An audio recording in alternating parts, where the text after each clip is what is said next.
কালু চোরের ভয় পাওয়া মুখ, হাত মাটি। এক ছিল সুন্দর একটি গ্রাম, যেখানে সবাই মিলেমিশে থাকত। কালু চোর মুখে কালো কাপড় বেঁধে চুপি চুপি হাঁটছে। কালু, ধীরে। আজ রাতে কার বাড়ি থেকে কি নেওয়া যায় দেখি। কালু জানালা দিয়ে ঢুকে একটি গয়নার বাক্স নিয়ে পালিয়ে যায়। গ্রামবাসী সকালে, হায় হায়, আমার গয়না কে নিয়ে গেল? সবাই চিন্তিত। মোডল আলোচনা করছেন। মোডল, এভাবে চলতে পারে না, চোরকে ধরতেই হবে। মাটি কাকা একটি বড মাটির কলস বানাচ্ছেন।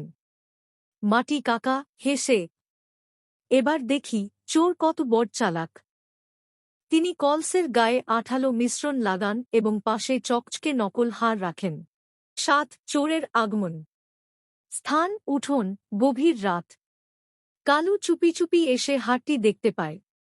কালু লোভে, ও, এত সুন্দর হার, আজ তো ভাগ্য খুলে গেল। হার তুলতেই কালুর হাত কলসে আটকে যায়। কালু, আরে, এ কি হল? সেন নয়, আরও বিপদ।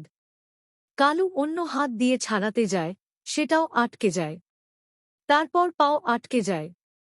কালু চিৎকার করে, বাঁচাও, আমাকে বাঁচাও।